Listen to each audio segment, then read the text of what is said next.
Beware the doll who remembers. You're watching Scary Godmother, Episode 2, The Dollmaker's Debt. In a world where wishes are granted and curses are earned, an ancient entity watches us all, waiting for those whose wishes have gone terribly wrong. We tell their tales to warn you what not to do. Once upon a time, nestled between the baker and the cobbler in a crooked little row of houses, stood the home of the Dollmaker. This was not just any dollmaker. This was Mr. Pell, the greatest in the entire realm, some would say. His shop window displayed porcelain dolls with eyes like wet marbles and mouths curved into eternal smiles. People traveled for days to reach his workshop, but once they did, they never left empty-handed. That's because Mr. Pell's dolls were alive, not in a magical fairy tale way, though.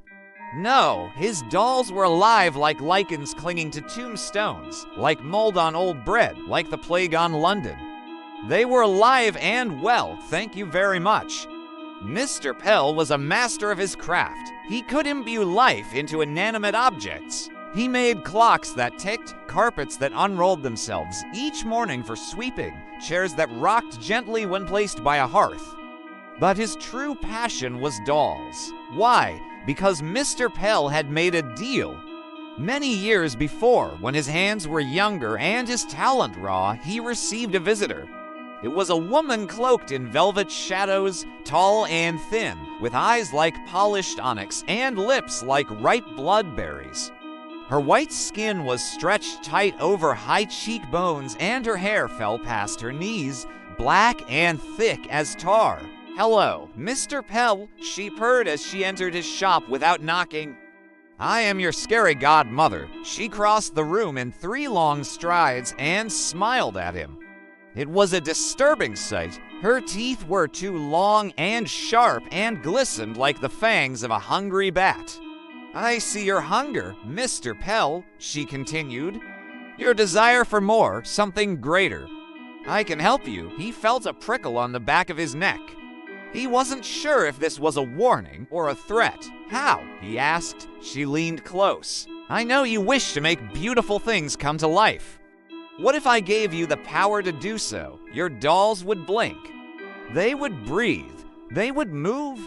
People would pay fortunes for them." His heart pounded against his ribs. Could this be real? Was this really happening? "What's the catch?" he whispered. She smiled again. That smile was like oil on a freshly poured grave. It sent shivers down his spine. "There is no catch, Mr. Pell, only payment." "Payment for what?" She stepped back, her smile widening until it split her face like a cracked porcelain mask. "I get to decide." "Just kidding." She threw back her head and laughed. It was a jarring sound, like nails scraping down a chalkboard. "For now, I merely require a simple debt, a doll of my choosing." "When?" "Whenever you think you have made a doll worthy of me. And how will I know?"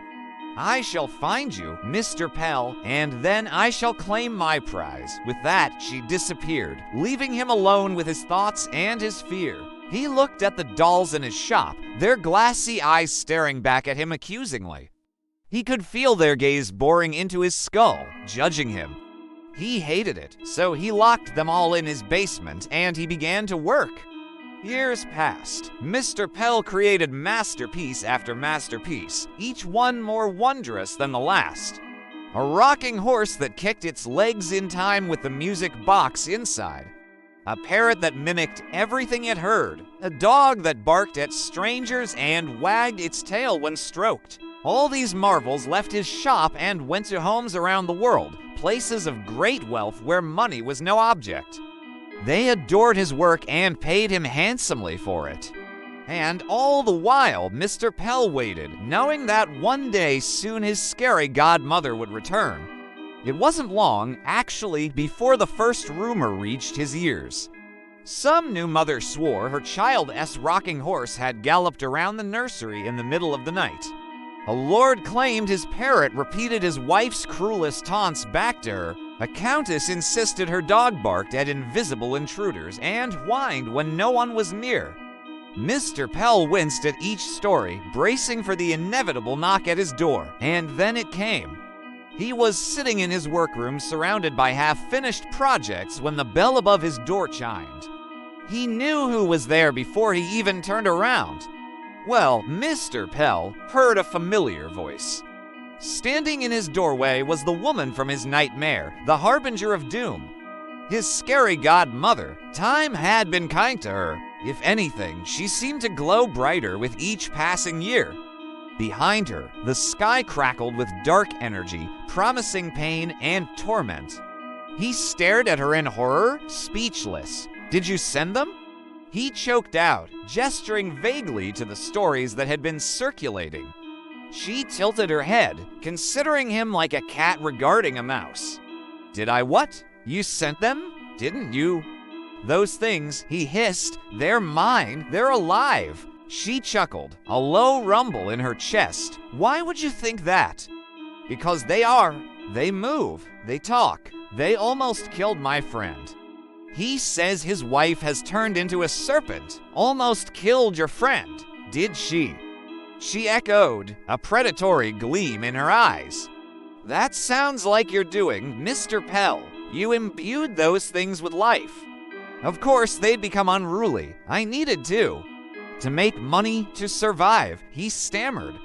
That's why we made the deal, remember? Oh yes, the deal. She drifted closer, her gaze unwavering. Are you ready to pay your debt? Not yet? He breathed.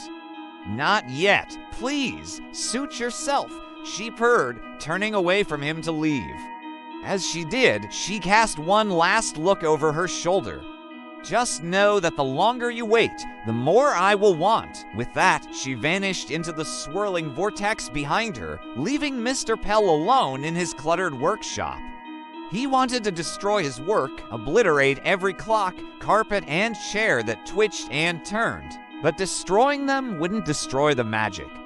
He was trapped, he was cursed, and there was nothing he could do about it. Days turned to months, then years, and Mr. Pell grew old. He kept working, creating more wonders, always afraid of the knock that would come for him in the night. But it never did, at least it didn't for another decade. He was on the verge of giving up hope when his doorbell chimed. He nearly jumped out of his skin. Was it her? Had he waited too long? In the doorway stood a tall, gaunt man with hollow cheeks and eyes that shone with a feverish light. Who are you? Mr. Pell croaked. The stranger took a step forward. You know who I am, he hissed. Don't you recognize me? How could you forget? Mr. Pell recoiled. He thought he might scream. Is it really you? Who else would it be? The man shuffled closer.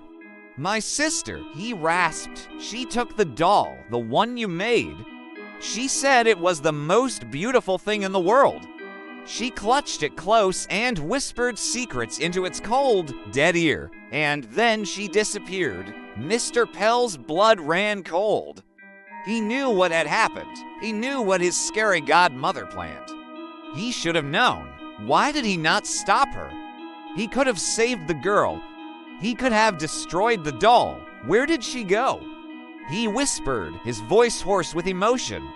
The man shrugged, his eyes gleaming with triumph. That's for you to discover, Mr. Pell. Come, follow me. Without another word, he turned and walked out of the house. Mr. Pell hesitated for only a moment, then he followed. When they reached the outskirts of town, the man paused. Before him stood a crumbling stone cottage shrouded in thorny vines. Smoke curled lazily from its chimney. The faint sound of singing drifted through the cracks in its walls. Go on, beckoned the man. She's inside. Mr. Pell hesitated. He wasn't sure he wanted to hear the song. He was pretty sure he knew what it was. But curiosity got the better of him, and he pushed open the creaking door and stepped inside. There in the flickering firelight sat a doll, porcelain skin, auburn curls, eyes that matched his daughter's exactly. They blinked, they wept, they whispered, "Daddy."